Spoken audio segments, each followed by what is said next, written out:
The Vacrine hunting fleet materialized at the edge of the Sol system with practiced precision. Their ships, sleek and predatory, had traveled through 17 star systems collecting specimens for the Grand Menagerie. Commander Xyloth stood on the bridge of the flagship, his three eyes scanning the tactical display with satisfaction. The primitive world called Earth glowed blue and inviting on his screens. For 3 cycles, the Vacrine had monitored this backwater planet. The inhabitants called themselves humans, and they seemed unremarkable in every measurable way. No natural armor, no venomous capabilities, no enhanced strength. Their technology lagged behind the galactic standard by at least 2 centuries. They were perfect specimens for the entertainment arenas. Xyloth's mandibles clicked together in anticipation. The capture would be simple. His crew had done this hundreds of times before. They would descend to a remote location, stun a single specimen, and depart before the local authorities could respond. The humans had barely colonized their own moon. They posed no threat whatsoever. The scout ship descended through Earth's atmosphere like a shadow. Lieutenant Cressa piloted with expert skill, her sensors sweeping for an isolated target. The instruments detected a lone human in the northern forests of a continent they had labeled as Zone 7. Perfect.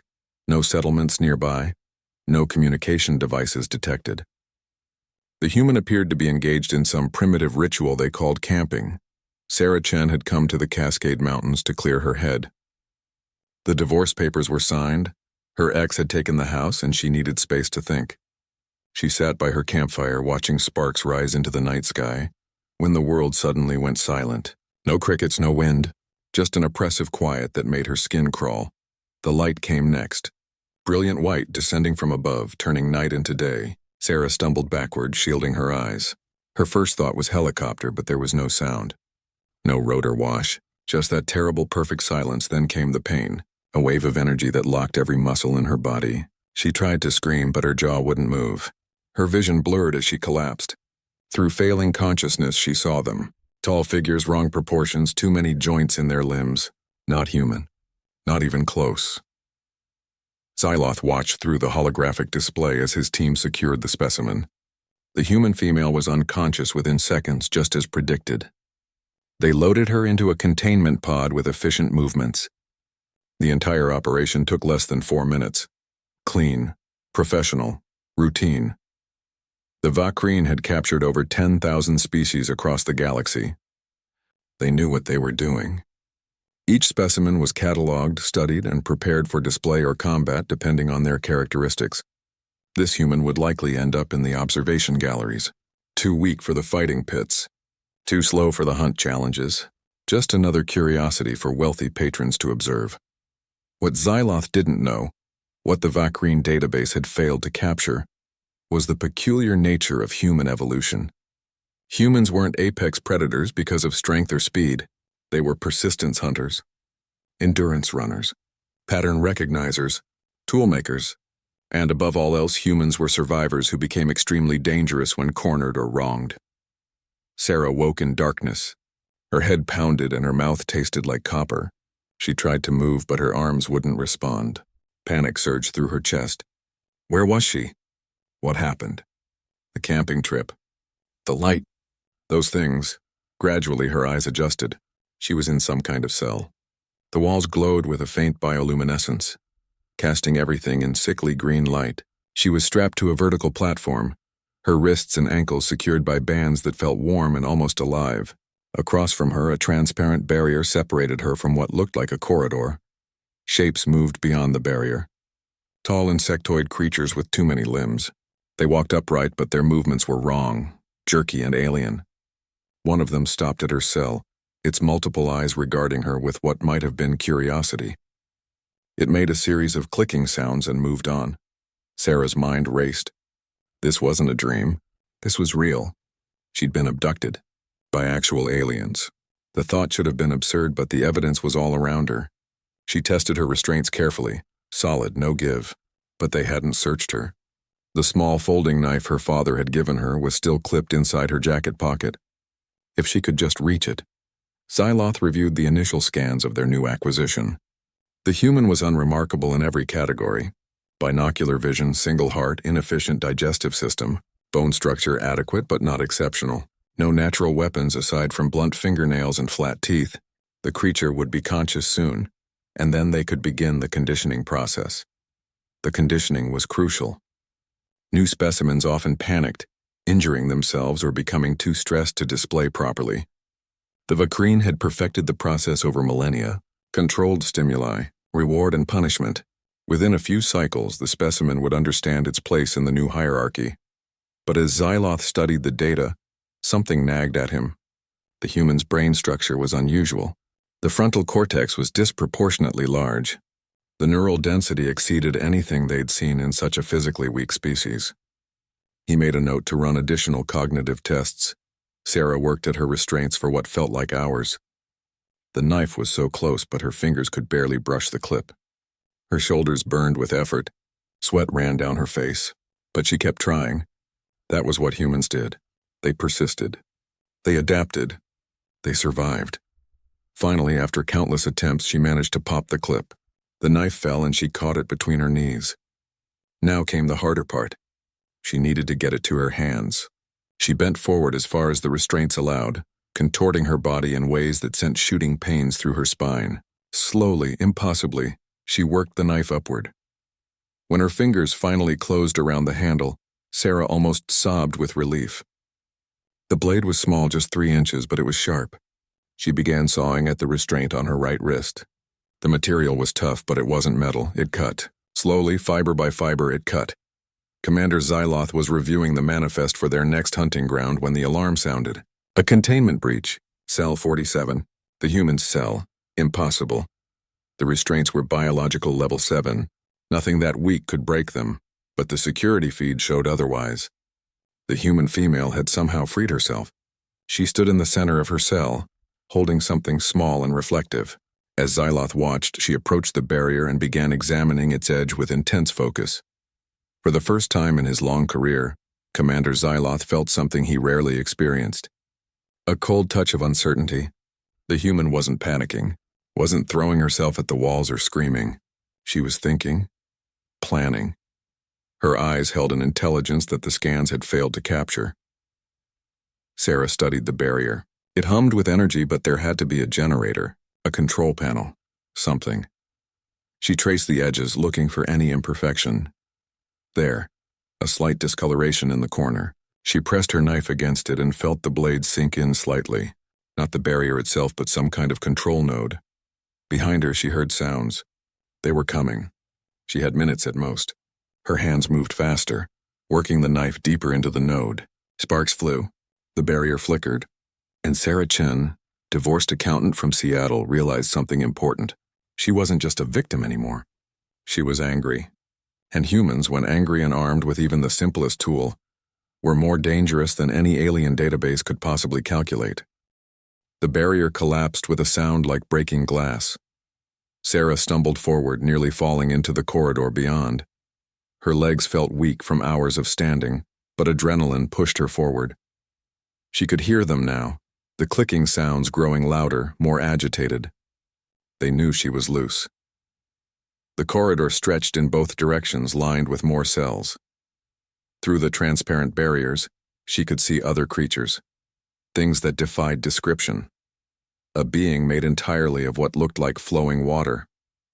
Something with too many teeth and not enough body. A creature that seemed to exist in multiple places at once. Each one trapped, just like she had been. Sarah's instinct was to run, but she forced herself to think. Running blindly would get her killed or recaptured. She needed information. A plan. She pressed herself against the wall as the clicking sounds grew closer. 3 of the insectoid aliens rounded the corner, moving fast. They hadn't expected her to be out of her cell. The surprise bought her precious seconds. She ran in the opposite direction, her bare feet slapping against the cool floor. The corridor branched, left or right. The left passage had a slight downward slope. Down meant engines, usually. Engines meant fuel. Fuel meant explosions. Sarah went left. Xyloth's calm shattered as reports flooded in. The human had disabled 3 guards. Not killed, but incapacitated them with a precision that spoke of knowledge they didn't possess in their database. She'd taken one of their neural disruptors. Somehow, without any training, she'd figured out how to activate it. The commander's mandibles clicked in frustration. He ordered all available personnel to the lower decks. The human was heading toward engineering. If she reached the reactor core, she could cause significant damage. Not enough to destroy the ship, but enough to cripple them. He couldn't allow that. But there was another problem brewing. The other specimens had noticed the commotion. Several of the more intelligent ones were testing their own restraints. The human's escape was inspiring rebellion among creatures that had accepted their captivity. This was unprecedented. Xyloth made a decision. He would handle the human personally. His pride demanded it. This primitive creature had embarrassed his crew, damaged his ship, and disrupted the carefully maintained order of the menagerie. She would learn her place or she would die. Either outcome was acceptable. Sarah found the engineering section by following the vibrations in the floor. The hum of massive engines grew stronger with each step. She burst through a door into a chamber that took her breath away.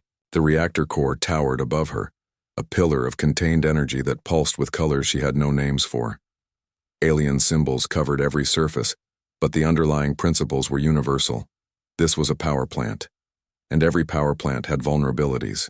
She studied the neural disruptor in her hands. The weapon was elegant, almost organic in design. When she'd stunned the guards, it had discharged with barely a thought, as if it responded to intention rather than trigger pulls. That gave her an idea. Around the reactor, conduits ran like arteries. Cooling systems, she guessed. Disrupt the cooling and the reactor would overheat. Not catastrophically, probably. These aliens seemed too advanced for simple meltdowns, but it would trigger safety protocols, lockdowns, maybe even an emergency landing. Sarah aimed the disruptor at the largest conduit and focused her intention. The weapon discharged with a satisfying crack. The conduit burst, spraying something that looked like liquid mercury across the floor. Alarms immediately began wailing. The lighting shifted to emergency red. She'd done it. Xyloth arrived at engineering to find chaos. The human had triggered a cascade failure in the cooling system. The reactor was already beginning an emergency shutdown. They would have to land within the hour or risk losing power entirely. Worse, she'd barricaded herself behind the reactor core, using the radiation as a shield. His scanners showed her life signs weakening, but she was still conscious, still fighting. The commander approached the barricade slowly, his translator module active. If the human could understand language, perhaps they could resolve this without further damage. The creature had proven more resourceful than anticipated, but she was still just one being. Alone. Dying from radiation exposure. Surely she would see reason. Sarah's skin felt hot and tight. She knew what radiation sickness felt like from the training videos at work. This was bad, maybe fatal, but she'd made her point. She'd hurt them, made them afraid. That had to count for something.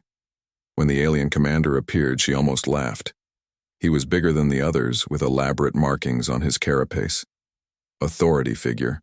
She'd taken her hostage negotiation course years ago for a corporate retreat. The fundamentals were probably universal. The translator device on the alien's chest crackled to life, speaking English with an odd musical accent. Human, you are injured. Surrender, and we will provide medical care. Continue this resistance and you will die. Sarah coughed, tasting blood. You kidnapped me, took me from my home. What did you expect? A thank you? Xyloth's compound eyes studied the human with new appreciation. She was dying, irradiated and bleeding internally, yet her voice held defiance. No fear, just anger and determination.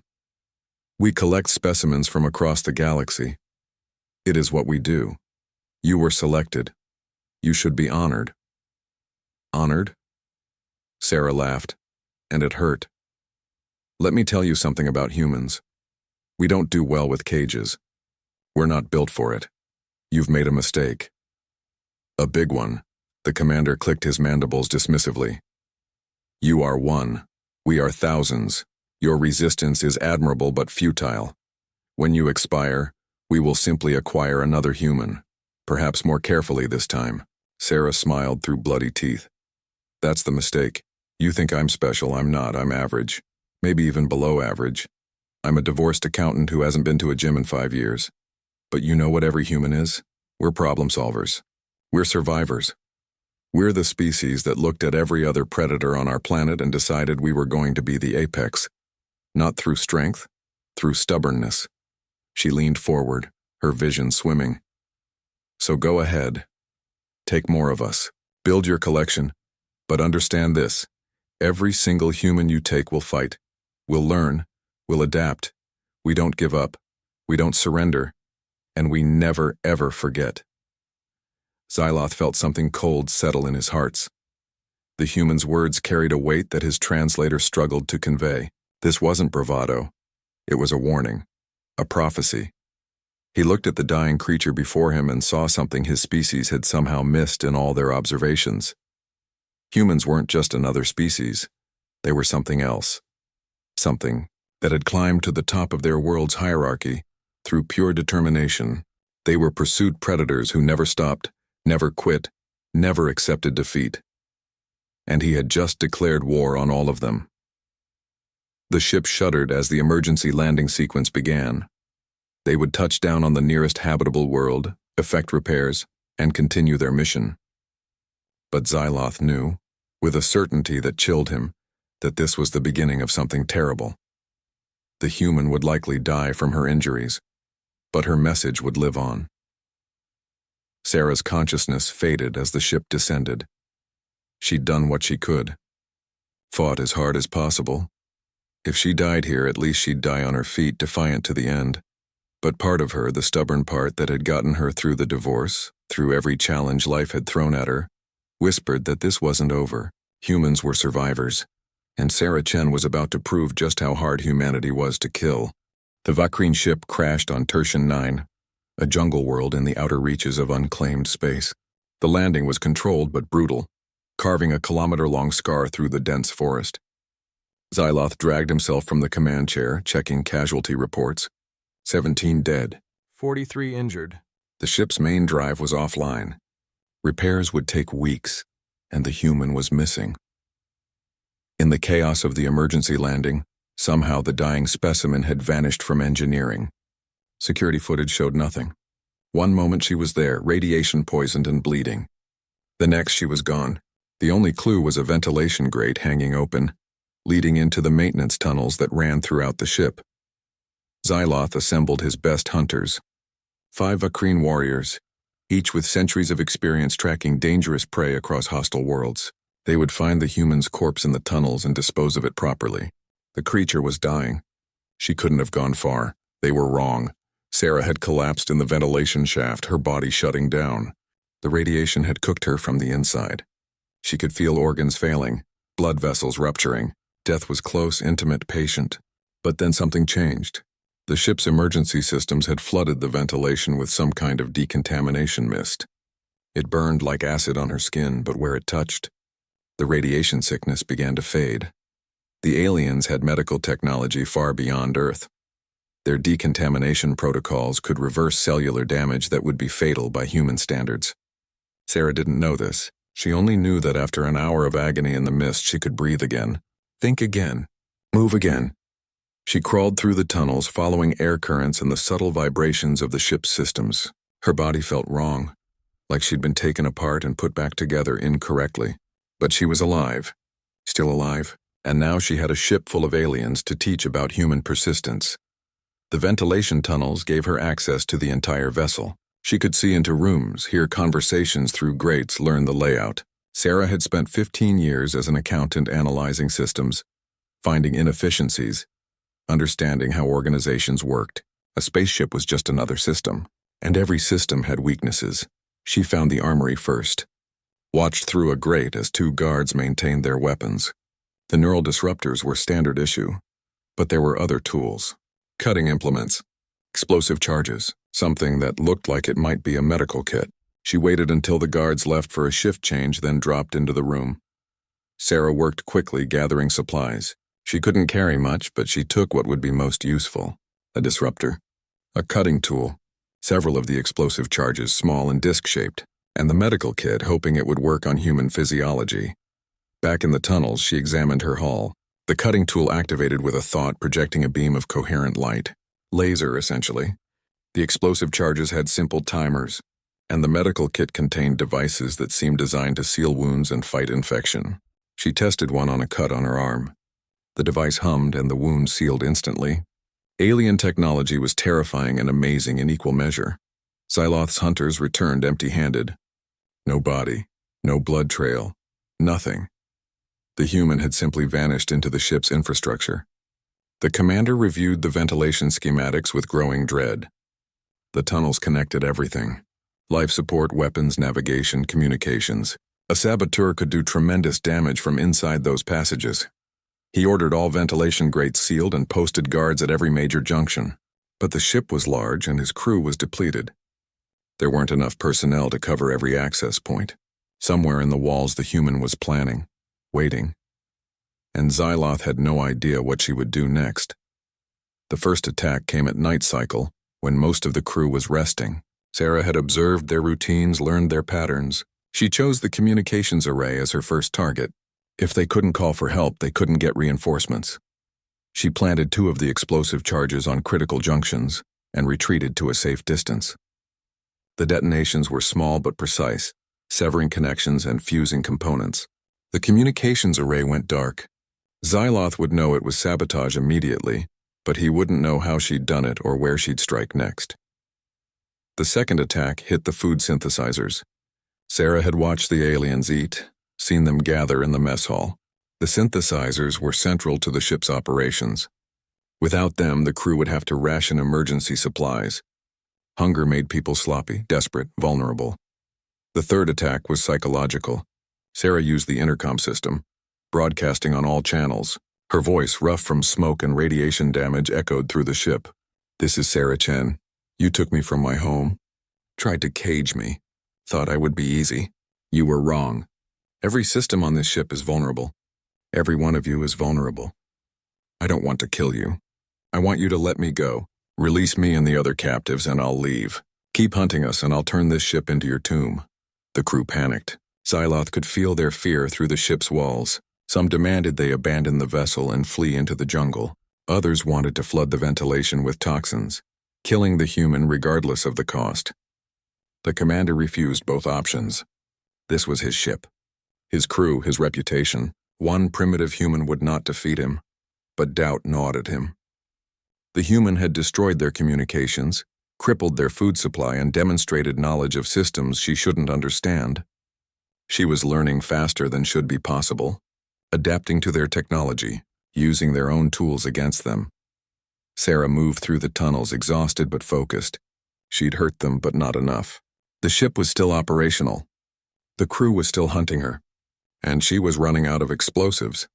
She needed a bigger play, something that would force them to negotiate. She found it in the detention center. The other captives, dozens of intelligent beings from across the galaxy, all prisoners like she had been. If she could free them, the Vakrine would be overwhelmed. It was risky. Some of those creatures might be more dangerous than the aliens. But desperate times called for desperate measures. Sarah studied the detention center's layout through a grate in the ceiling. 6 guards, automated defense systems, central control console. She would need to disable the defenses first, then take out the guards before they could raise an alarm. With only one disruptor and her element of surprise, the odds were terrible. She smiled grimly. Terrible odds were better than no odds. Besides, she'd already died once from radiation poisoning. Everything after that was borrowed time. Might as well spend it making her captors regret every decision that led them to Earth.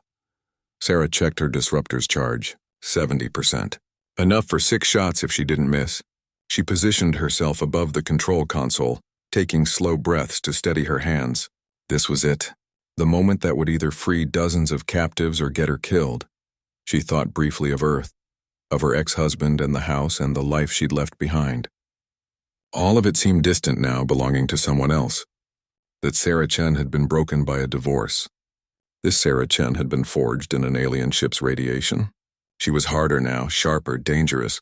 The guards below were relaxed, confident.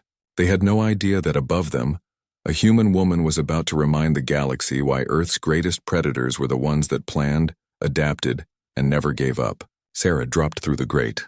Disruptor already firing, and the detention center erupted into chaos. Sarah's first shot took the nearest guard in the center mass. The Vakrine convulsed and collapsed, neural disruptor doing its work. The second shot went wide as she hit the ground hard, rolling behind a console. Return fire sizzled overhead, scorching the metal where her head had been seconds before. She came up firing, tagging another guard. 4 left. They were spreading out, trying to flank her. Professional. Trained. But they'd expected an intruder from the doors, not from above. That hesitation cost them another soldier. 3 remaining. The alarm finally triggered, a shrieking wail that meant reinforcements were coming. Sarah had minutes at most. She sprinted to the control console, fingers flying over the alien interface. The symbols meant nothing, but the layout was intuitive. Locks were universal concepts. She found what looked like a master release and slammed her palm against it. Throughout the detention center, barriers flickered and died. The captives stirred, realizing their prisons had opened. Some rushed out immediately. Others hesitated, suspicious of this new development. Sarah didn't have time to explain. She pointed her disruptor at the remaining guards. "Drop your weapons now." They didn't understand English, but the gesture was clear. 2 complied, mandibles clicking in submission. The third charged, attempting to tackle her. Sarah sidestepped and brought the disruptor down on the back of his carapace. The Vakrine went down hard. The freed captives began to emerge. Sarah's first good look at them was humbling. A being that seemed to be made of living crystal. Something with tentacles and far too many eyes. A creature that flickered between dimensions, only partially visible. And one that looked almost human, but with golden skin and silver hair. The humanoid approached her cautiously. "You freed us?" The words came from a device on the creature's chest, similar to the translator the commander had used. "Yeah. Look, I'm Sarah, human, from Earth. These things kidnapped me, and I've been making their lives difficult ever since. Reinforcements are coming. We need to move." The crystalline being chimed, its translator rendering the sound as words. "The Vakrine are hunters. They collect sentient species for profit. Many of us have been here for years." "Not anymore," Sarah said. "We're getting off this ship. Into the jungle." "They can't follow all of us," the humanoid shook its head. "The jungle is worse. Tertian 9 is a death world, Class 5 hazard rating. The Vakrine chose it because nothing here is civilized. There's nowhere to run." Sarah laughed, the sound slightly unhinged. "Death world? Lady, I'm from Earth. We invented death worlds. Come on." Xyloth arrived at the detention center with 20 soldiers to find it empty. Every cell open, every captive gone, and written on the wall in a guard's own blood, a message in broken Vakrine. "Check your airlocks." The commander's blood went cold. He rushed to the nearest terminal and pulled up the ship's status. 3 cargo airlocks had been opened. The human hadn't just freed the prisoners. She'd given them an escape route. Outside, the jungle of Tertian 9 beckoned with promises of freedom and threats of death. Xyloth knew the dangers intimately. Predators that hunted by electromagnetic signatures, plants that dissolved organic matter on contact, atmospheric spores that caused hallucinations. The captives wouldn't survive a day. But then he'd thought the human wouldn't survive the radiation either. He'd thought she was an easy capture.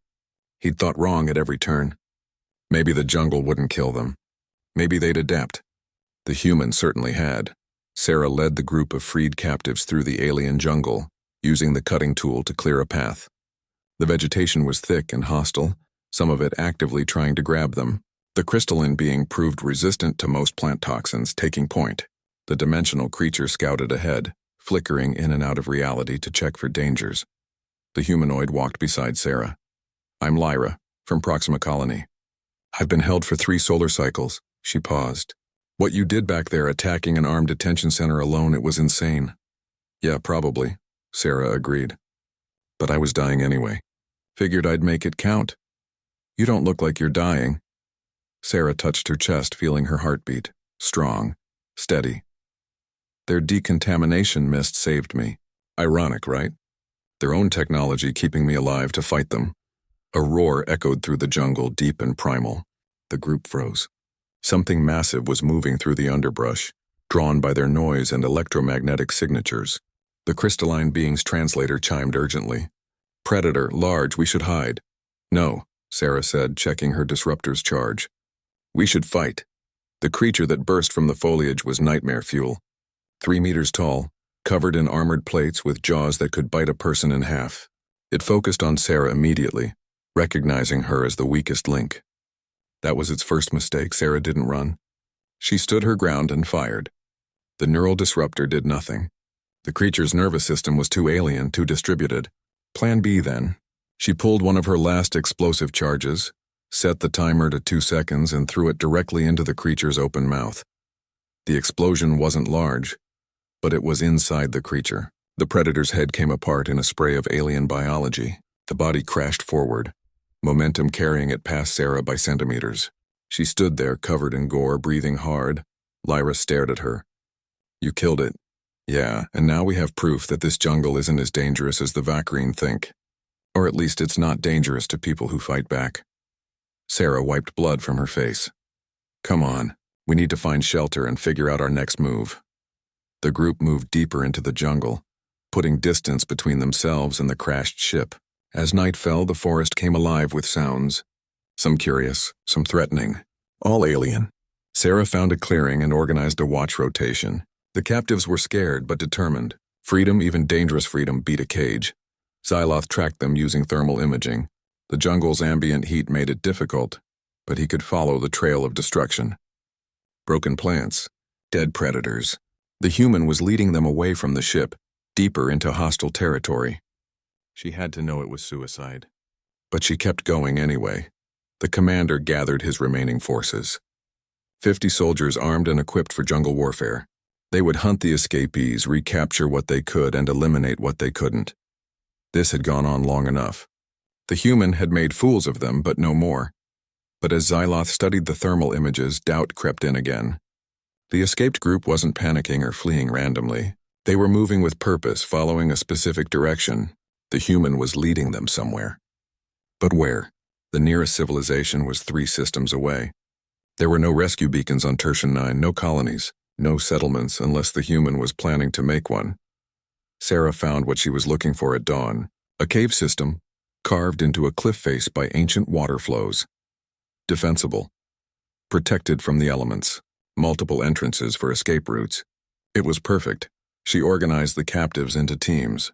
The crystalline being and 2 others would scout for food and water. Lyra and 3 more would set up perimeter defenses using salvaged technology. Sarah would take the dimensional creature and explore the cave system, making sure they weren't about to set up camp in something's den.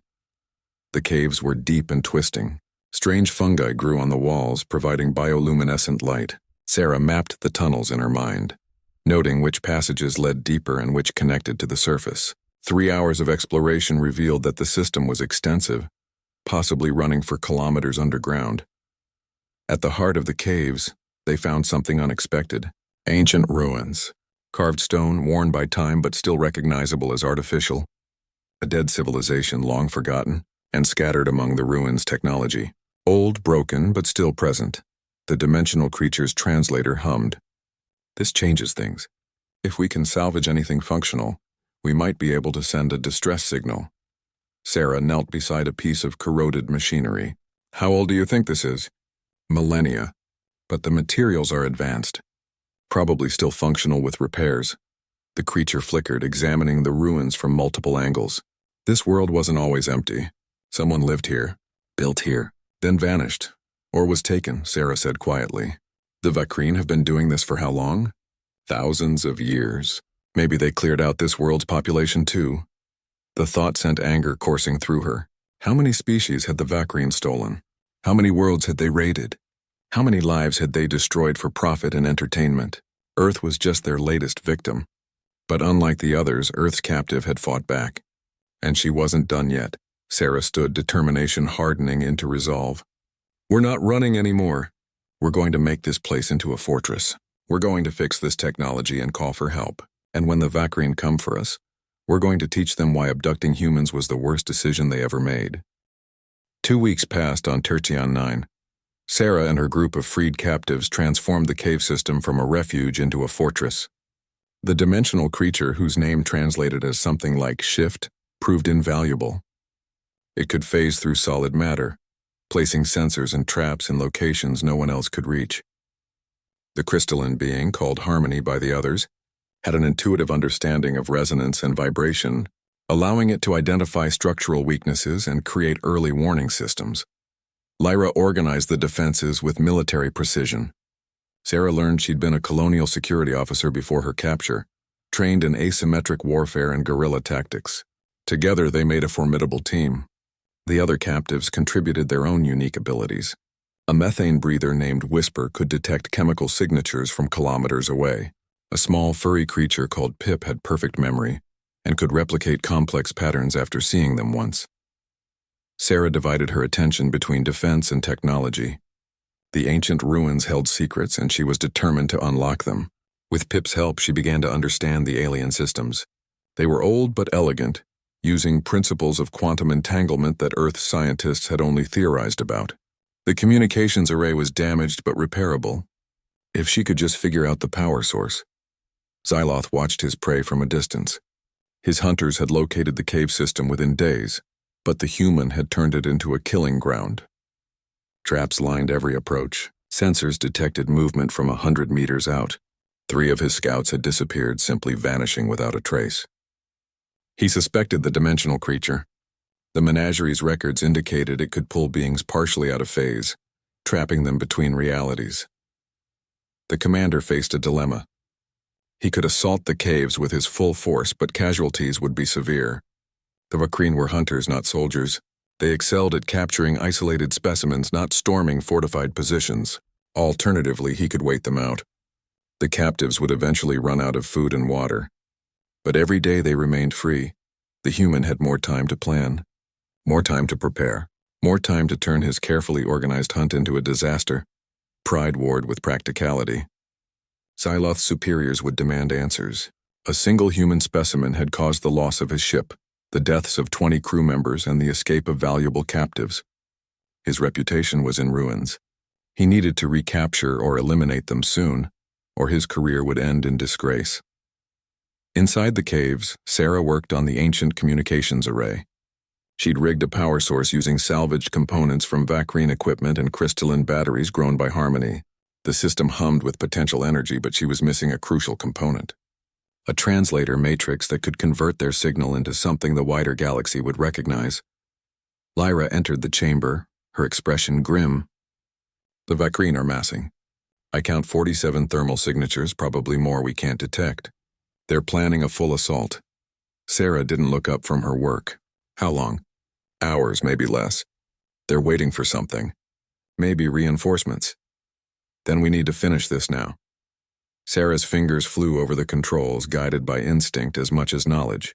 The ancient technology responded to her touch, almost eager to function after millennia of silence. If I can get this working, we can broadcast a distress call on every frequency. Someone will hear it. And if the Vakreen attack before you finish, Sarah finally met her eyes. Then we hold them off. Whatever it takes, we've come too far to give up now. Shift materialized beside them, its form flickering between states. The Vakreen commander is broadcasting on the local frequency. He wants to negotiate. Sarah and Lyra exchanged glances. Put it through. Xyloth's voice filled the chamber, translated into English by their salvaged equipment. Human Sarah Chen. You have proven more resilient than anticipated. Your actions have earned a degree of respect. I offer you terms. Surrender yourself, and I will allow the other captives to remain free. You have my word as a commander. Sarah laughed bitterly. Your word? You kidnapped me, caged me, tried to break me. Why would I trust anything you say? Because you are dying. The commander's words were measured. Our scans show that the decontamination only delayed the radiation damage. Your cellular structure is degrading. You have weeks at most. In our medical facilities, you could be healed. Completely. The other captives looked at Sarah with concern. She hadn't told them. Hadn't wanted them to know that every day was borrowed time. But Xyloth was right. She could feel it in her bones, the way her hands shook slightly. The headaches that came without warning. Her body was failing. Even if that's true, Sarah said carefully, what makes you think I'd trade my freedom for a few extra weeks? I'd rather die free than live in a cage. Then you will die, and your companions with you. But it doesn't have to be this way. You've made your point. Proven human resilience. There is no shame in accepting the inevitable. Sarah closed her eyes, thinking. The logical part of her brain, The accountant who calculated risks and outcomes screamed that she should consider his offer. She was dying. The communications array might never work. The Vakreen would eventually overwhelm their defenses. This was a losing position. But the part of her that had crawled through ventilation shafts while dying from radiation poisoning, the part that had freed a menagerie of captives and led them into a death world jungle, that part had a different calculation. Humans didn't survive by being logical. They survived by being stubborn. "Here's my counteroffer," Sarah said. "You leave. Take your ship and your crew and get off this planet. Abandon your claim on us and every other being you've kidnapped. Do that. And I won't broadcast what happened here across the entire galaxy. I won't tell every civilization within range that the great Vakreen hunters got beaten by one dying human and a bunch of angry captives." Silence. Then Xyloth's voice returned harder. "You're bluffing. You have no functioning communications. Want to bet on that?" Sarah placed her hand on the ancient array. "This planet was inhabited once. By someone with technology that makes yours look primitive. I've been reverse engineering their systems for 2 weeks. In about 10 minutes, I'll have a working transmitter that can broadcast across multiple dimensions simultaneously. Everyone will hear what happened. The Vakreen reputation will be destroyed. No more easy hunts. Every species in the galaxy will know you're vulnerable." Another pause. Longer this time. Sarah could imagine Xyloth calculating odds, weighing consequences.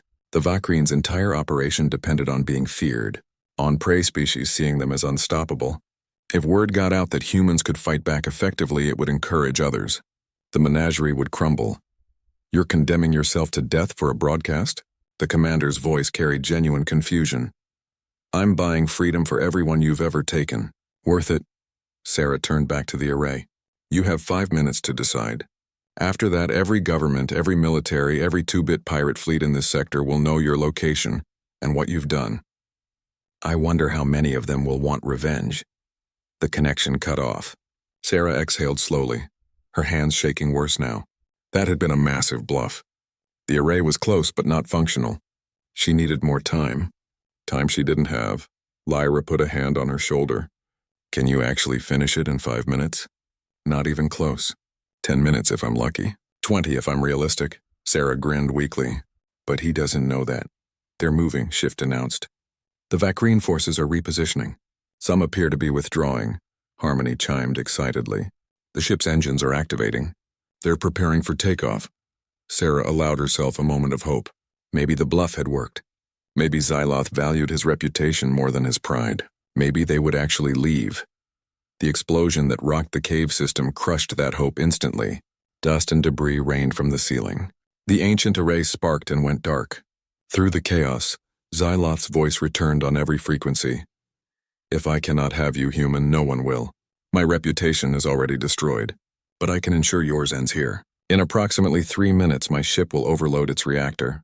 The explosion will sterilize this entire region. You wanted freedom? Here it is. Eternal freedom in death."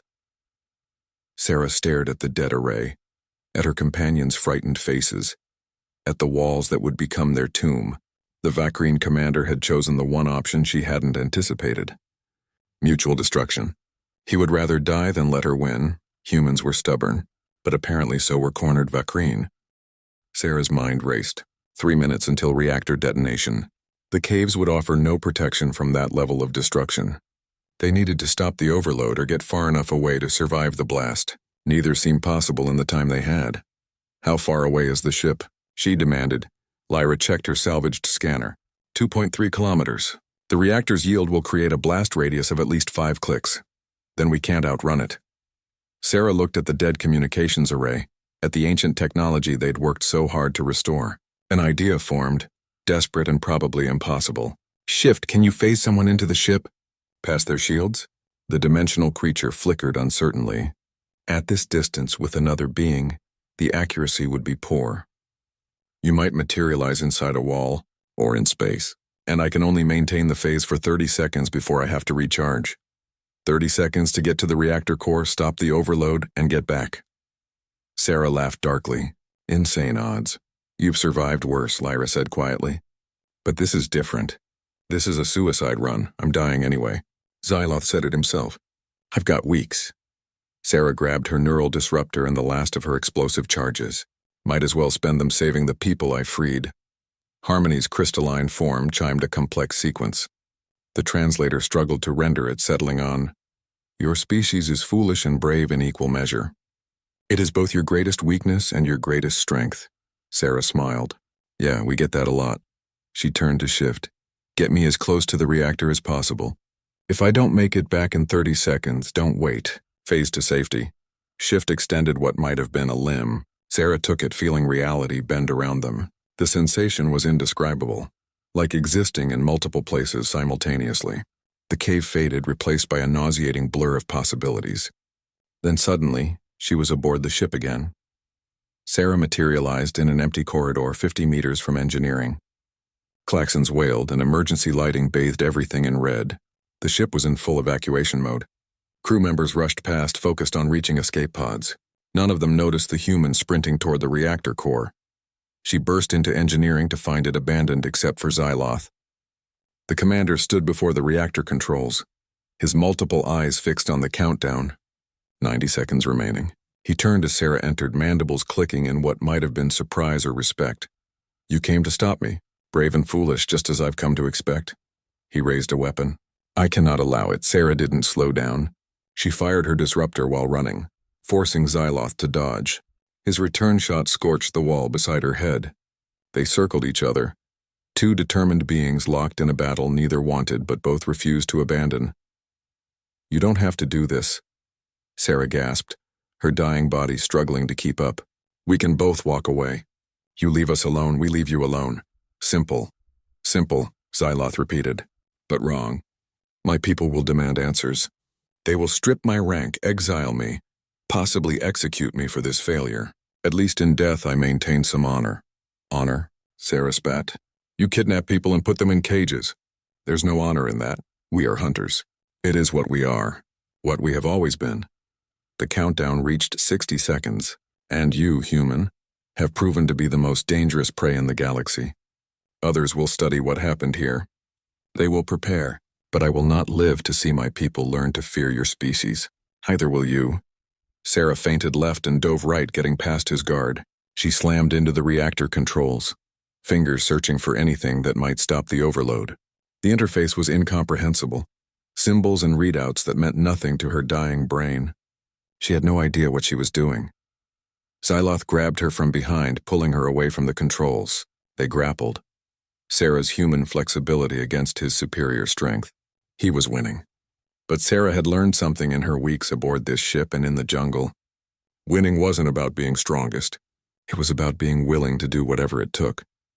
She twisted, bringing her mouth to his primary sensor cluster, and bit down as hard as she could. Alien blood, tasting like copper and ozone, filled her mouth. Xyloth screeched and released her. She scrambled back to the controls with 30 seconds left. The reactor was a column of contained fury, pulsing with colors that hurt to look at. The overload had progressed too far.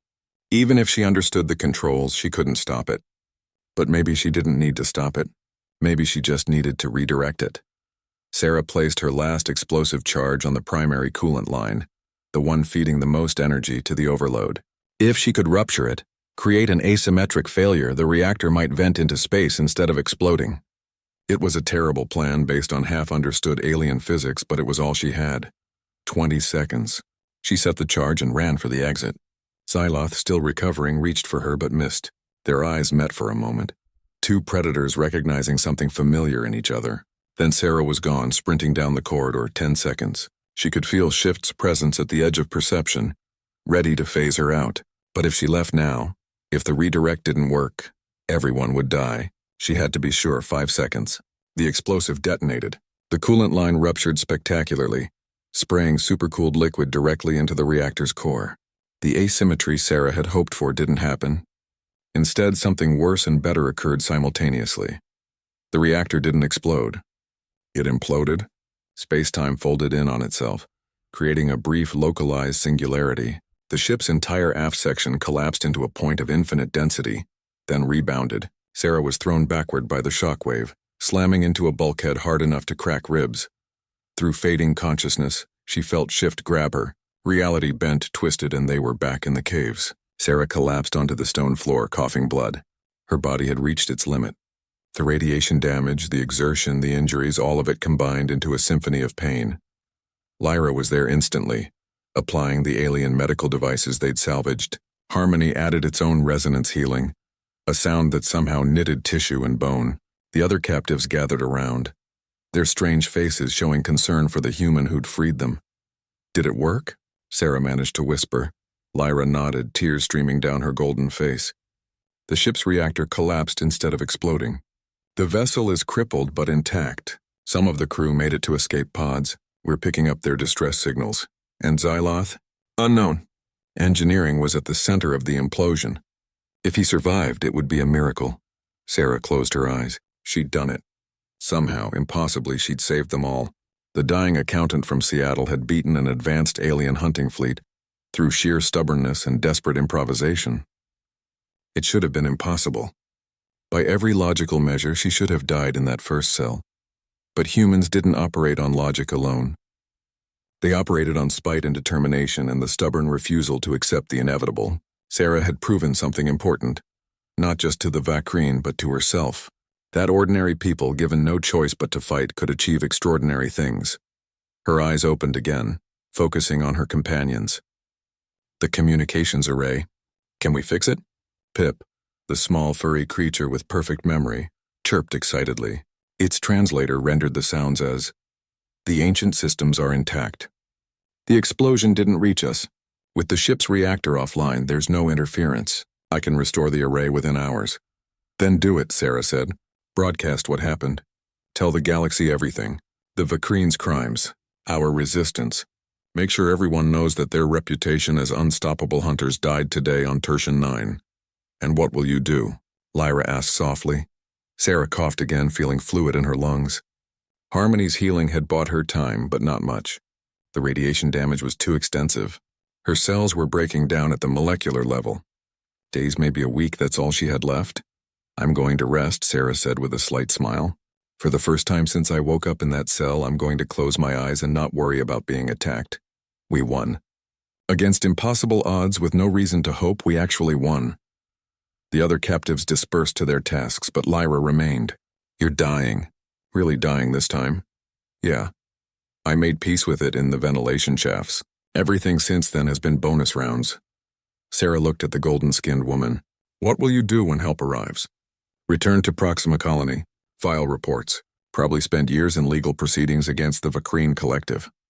Lyra paused. "And I'll tell everyone about the human who refused to be caged. The one who taught the galaxy that Earth's people are not prey." "I'm not special," Sarah protested weakly. "I'm just stubborn. Maybe to humans stubborn is ordinary, but to the rest of us it's terrifying and inspiring in equal measure."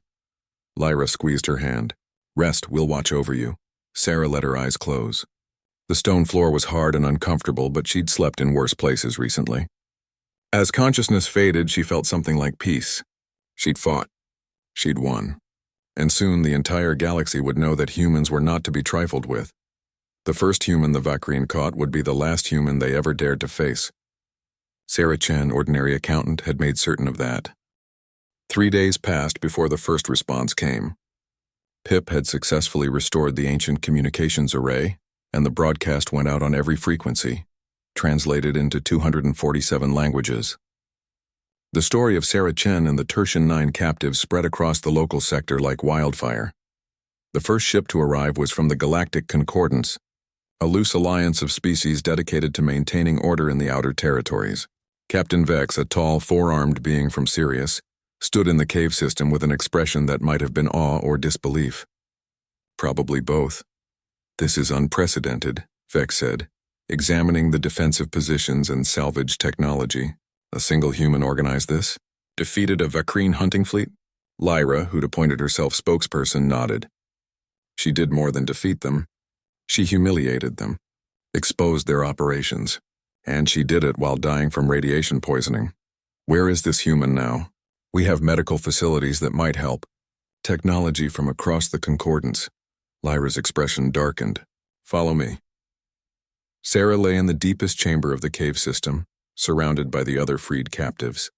Harmony's crystalline form cast gentle light across her failing body. Shift flickered in and out of phase, maintaining a vigil. Whisper, the methane breather, had created an atmosphere optimized for human respiratory needs. Every captive had contributed something to ease her remaining time. Captain Vex knelt beside Sarah's makeshift bed.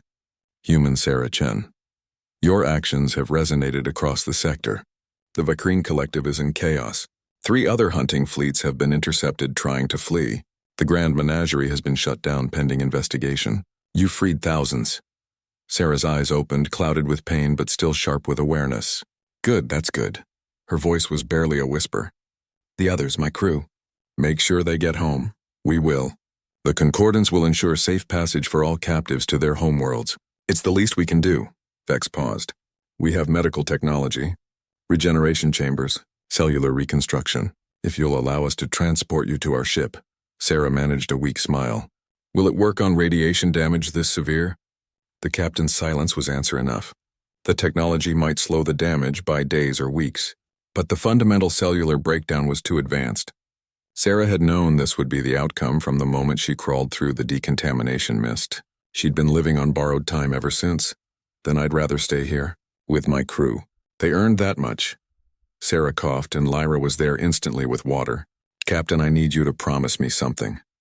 Anything. Earth, my planet. They need to know what's out here. That the galaxy isn't safe. That there are hunters and slavers and worse things. Sarah's hand clenched weakly. But also that humans can survive it. That we can fight back. That we're not prey. Vex's translator struggled with the emotion in those words. The Concordance has protocols about contacting pre-spacefaring civilizations. But given the circumstances, given what you've accomplished and what you've revealed about Earth's people, I believe an exception can be made.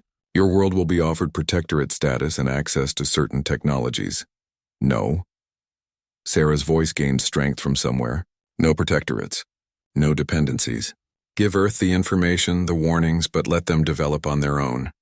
Humans do better when we have to work for it. When we're challenged. When we're told something is impossible, we take it as a personal insult. Lyra laughed through tears. That much is clear. Sarah reached for Lyra's hand, then for Shift's flickering appendage, pulling her crew close. You all saved me as much as I saved you. Remember that. We're stronger together than we ever could be alone. In the days that followed, Sarah Chen drifted in and out of consciousness. The Concordance medical team did what they could, but they were fighting inevitability. Still, Sarah had visitors. Freed captives from the Vakrine ship, brought to Tertian 9 to thank the human who'd changed their fates. Representatives from a dozen species, some who'd lost loved ones to Vakrine hunts offering gratitude, and once, late in the night cycle, a visitor who shouldn't have been possible. Xyloth limped into the chamber, missing 2 limbs and half his carapace. The reactor implosion had nearly killed him, but Vakrine were tough. He'd survived barely, and crawled from the wreckage knowing he had one task left. The captives tensed, ready to defend Sarah, but the commander raised his remaining arms in surrender. I come unarmed. I come to speak with the human alone. They looked to Sarah, who nodded weakly.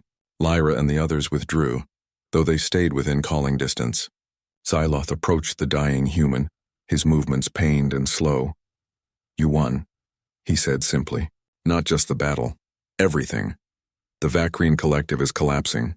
My people will never hunt sentient species again. The Galactic courts will see to that.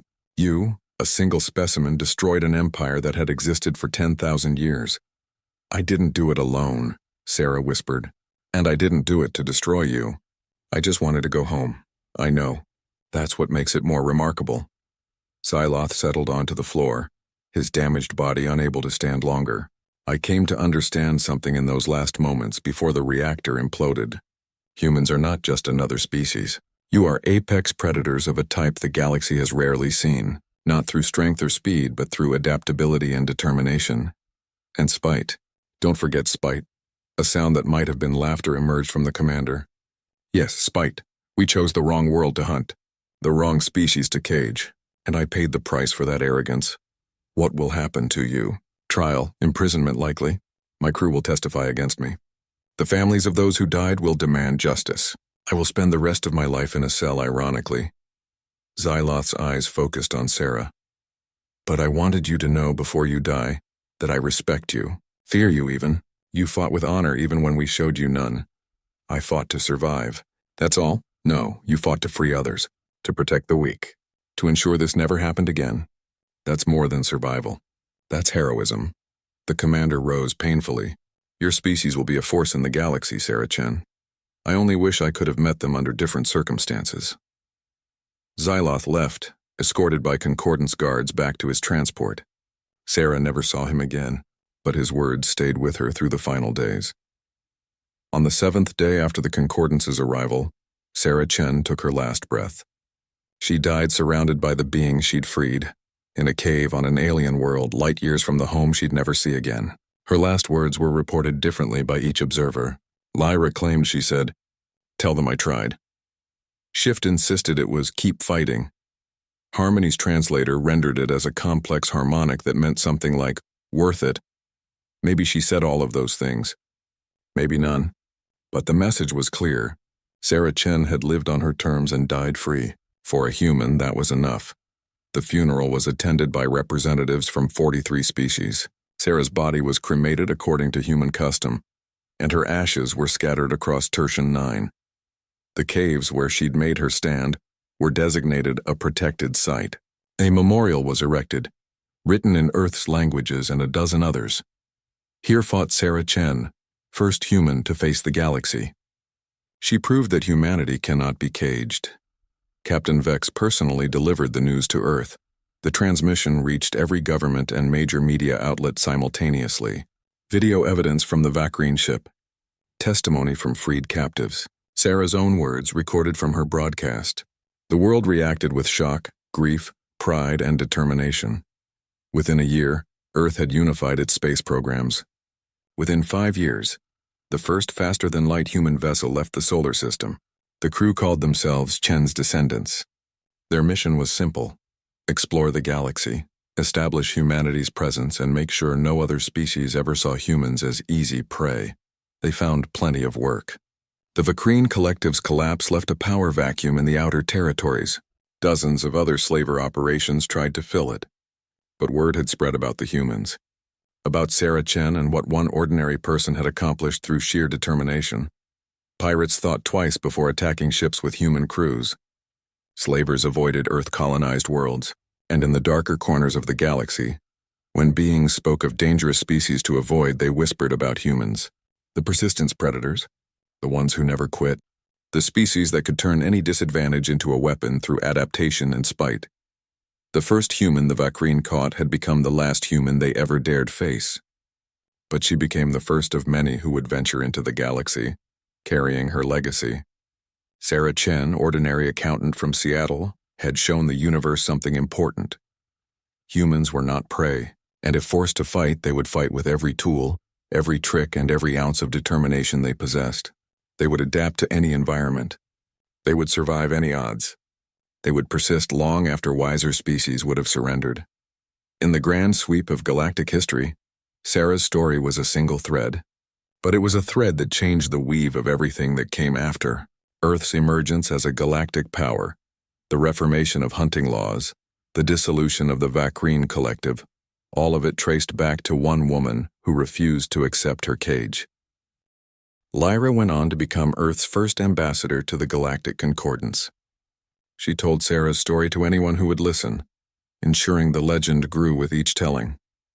She made certain that humanity understood both the dangers and opportunities the galaxy offered. Shift remained on Tertian 9, maintaining the memorial site and helping other freed captives find their way home.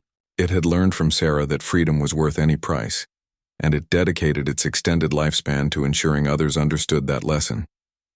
Harmony returned to its home cluster but never forgot the human who'd burned so briefly and so bright. It composed a resonant symphony called The Stubborn Star, which became popular across multiple species. The work captured Sarah's essence, fierce, defiant, impossible to ignore. And somewhere in the ruins of the Vakrine Grand Menagerie, now a museum to the horrors of slavery, a small plaque stood in the entrance. It bore Sarah Chen's image and a single line of text in 247 languages. They thought she was prey. They learned otherwise. Remember this lesson. The galaxy remembered, and Earth, having learned that the stars held both wonders and terrors, reached upward with the determination that had always defined humanity. They carried Sarah's memory with them, A reminder that ordinary people could accomplish extraordinary things when given no choice but to fight. The first human the Vakreen caught was the last human they ever dared face. But she was also the first of billions who would follow, each carrying that same stubborn refusal to accept defeat that had made Sarah Chen a legend. Humanity had arrived in the galactic community, and the galaxy would never be quite the same again.